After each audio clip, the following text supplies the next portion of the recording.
Hello students, welcome to our afternoon read aloud. I've got a book about, guess who? Johnny Appleseed. Now you're probably thinking, Mrs. Kilmer, will this ever end? We've read enough about Johnny Appleseed. But wait till you hear this book. I think you'll be learning some more different interesting things about Johnny Appleseed. So here we go. Johnny Appleseed. A Tall Tale, retold and illustrated by Stephen Kellogg. A Tall Tale, retold and illustrated. We'll have to think about that one later. So on the cover, I see maybe Johnny Appleseed in a hammock. Oh, I'm making a connection to another story where he was a baby in a hammock, right? There he is with an apple. There's a raccoon, and there are some of his forest friends. And on the back, like another Johnny Appleseed book, we saw an apple eaten down to the core. Eaten to the core. Here we go. Oh, wow, look at these end papers. I'm going to take the dust jacket off so we can see the end papers more easily.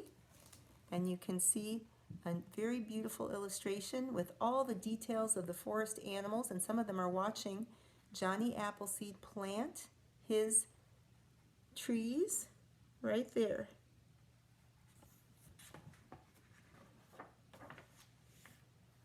Here's the title page, Johnny Appleseed. I won't say it over again, but there's a lovely picture of him holding his raccoon friend, and they're looking at a, what do you call a baby tree? Did you say sapling? Yes, looking at his saplings. Here we go. So this is an interesting picture. Here I see some modern day children, and there's a dog there in the forest, but over here, looking modern day is, not in modern day, is Johnny Appleseed with his forest friends. There's a big wolf and there's a raccoon. And they're the modern people and children I mentioned. That's interesting. Time travel. Here we go. Ooh, looks like fall. See the signs of fall? This must be about when he was born. Here we go. John Chapman, who later became known as Johnny Appleseed, was born on September 26th, 1774, when the apples on the trees surrounding his home in Leominster, Massachusetts, were as red as the autumn leaves. John's first years were hard. His father left the family to fight in the Revolutionary War, and his mother and his baby brother both died before his second birthday. And that's something we talk about when we learn about this time period. This is the 1700s, back a couple hundred years ago. And the old days, doctors and medicine weren't that good. And unfortunately, people got sick and died more than they do now. Now we have much better medicine and doctors. By the time John turned 6, his father had remarried and settled in Longmeadow, Massachusetts. Within a decade, that's 10 years, their little house was overflowing with 10 more children. Look at all the kids just tumbling out of the house. Nearby was an apple orchard. Like most early American families, the Chapmans picked their apples in the fall, stored them in the cellar for winter eating, and used them to make sauces, cider, vinegar, and apple butter. John loved to watch the spring blossoms slowly turn into the glowing fruit of autumn. Oh, look all the lovely birds around him.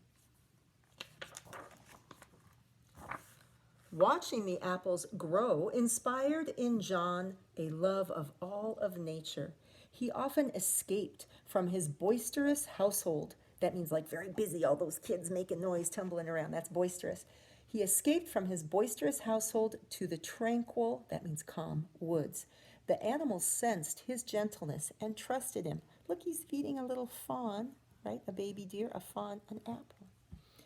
As soon as John was old enough to leave home, he set out to explore the vast wilderness to the west. When he reached the Allegheny Mountains, he cleared a plot of land and planted a small orchard with the pouch of apple seeds he had carried with him. I'm holding the book very close to the camera today because the illustrations are really great to see. Ooh, there he is with some Native Americans. John walked hundreds of miles through the Pennsylvania forest, living like the Indians he befriended on the trail. As he traveled, he cleared the land for many more orchards. He was sure the pioneer families would be arriving before long, and he looked forward to supplying them with apple trees. And there he is being friendly. Ooh, and there's a wildcat or a bobcat watching. When a storm struck, he found shelter in a hollow log or built a lean-to. On clear nights, he stretched out under the stars. Over the next few years, John continued to visit and care for his new orchards. The winters slowed him down, but he survived happily on a diet of butternuts.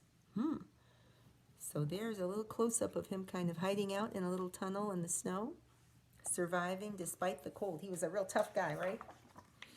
One spring, he met a band of men who boasted that they could lick their weights in wildcats. That doesn't mean lick, like lick means like they could fight and beat other guys. They thought they were really tough. They were amazed to hear that John wouldn't hurt an animal and had no use for a gun.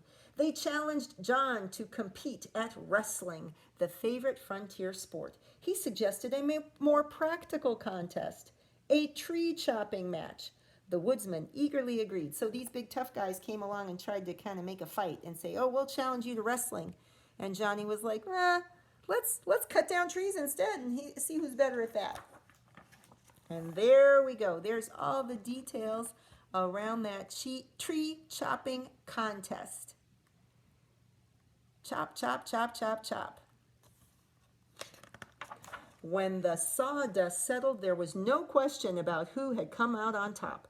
John was pleased that the land for his largest orchard had been so quickly cleared. He thanked the exhausted woodsmen for their help and began planting. So it's like he kind of tricked them into doing a big job, right?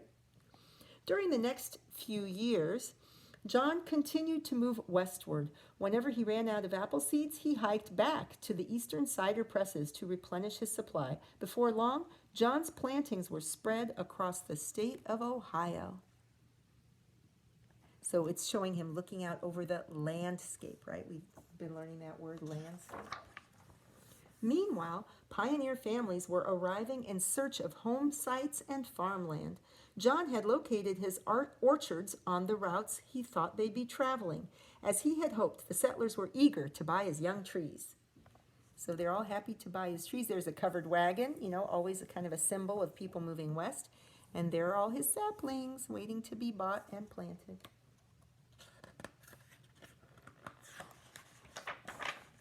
John went out of his way to lend a helping hand to new neighbors. Often he would give his trees away. People affectionately called him Johnny Appleseed, and he began using that name. Oh, there he's helping some folks build a house.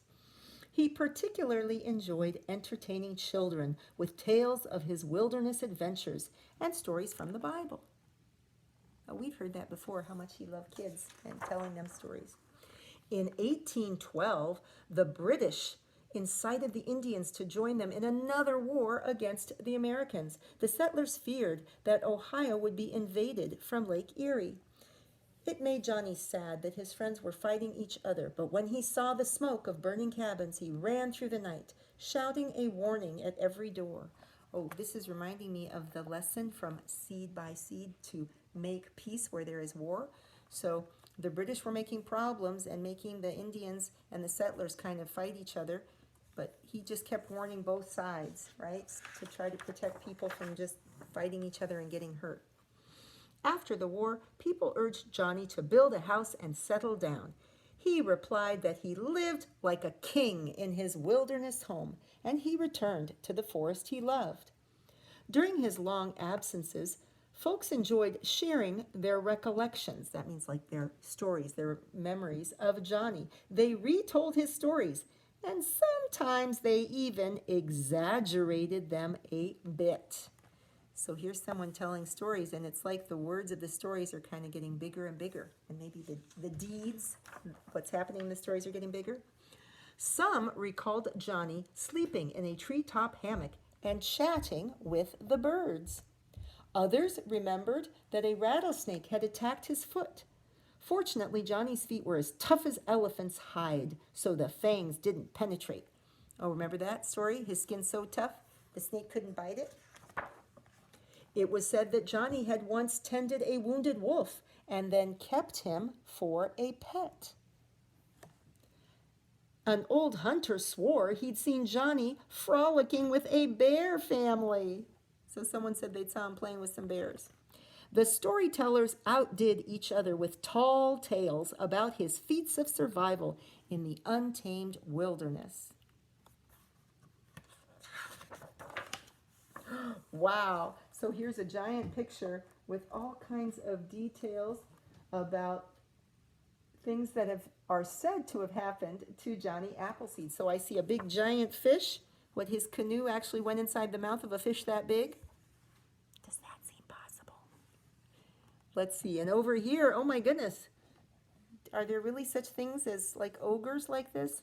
And there he is jumping across the ice, breaking it with his feet maybe. Wow. Lots of excitement. As the years passed, Ohio became too crowded for Johnny. He moved to the wilds of Indiana, where he continued to clear land for his orchards. When the settlers began arriving, Johnny recognized some of the children who had listened to his stories. Now they had children of their own. It made Johnny's old heart glad when they welcomed him as a beloved friend and asked to hear his tales again. So even when they were grown-ups, they wanted to hear his stories over again. When Johnny passed 70, it became difficult for him to keep up with his work. Then in March of 1845, while trudging through a snowstorm near Fort Wayne, Indiana, he became ill for the first time in his life. Johnny asked for shelter in a settler's cabin, and a few days later he died there. So he never got sick in his whole life pretty much, except for near the end, at the end there. Ooh, look at that glowing picture. Curiously, Johnny's stories continued to move westward without him. Folks maintained they'd seen him in Illinois. That's the next state over from Indiana. Or he'd greeted them in Missouri, Arkansas, or Texas. Others were certain that he'd planted trees on the slopes of the Rocky Mountains or in California's distant valleys. Even today, people still claim they've seen Johnny Appleseed. Wow. Oh, look, that's the family from the very beginning. Look. Wow. So it's a little bit like a mystery, like they say they feel like they saw Johnny Appleseed. Isn't that a neat idea? Okay, let's continue. And that's it. Boom. Big apple at the end. Ooh, and look at these end papers. Oh my goodness, what incredible detail. This says Johnny Appleseed Country, and it shows a map of the kind of northeastern United States to the Midwest where Johnny walked. And lots of details about how he started off here, his birthplace. From Massachusetts, he went down to Pennsylvania, and then he headed west through Ohio and through Indiana. Okay? Lots of beautiful, beautiful details. I'm going to show you that. Ooh, look at the shark. Isn't that kind of fun and scary? What a big, beautiful map. I got to say, that's new to me. I had to buy this book because we were stuck at home, and I'd never seen a version of the book with this beautiful map. That's just a real treat. I'm going to look at that more closely later. So I hope you enjoyed this story of Johnny Appleseed, a tall tale retold. Retold, what does that mean? Well, we're going to talk more about that later. But when stories are told over and over again, you could say they are retold, right? And do you think all the things that happened in this story could really happen? Do you think it's all true? All real facts? I think they may have exaggerated a bit here and there, and we're going to talk more about that too. So I hope you enjoyed that. Hope you have a great afternoon. Please remember to keep washing those hands, cover your coughs and sneezes, do some reading, do some writing, help your family around the house, and I'll see you tomorrow. Bye.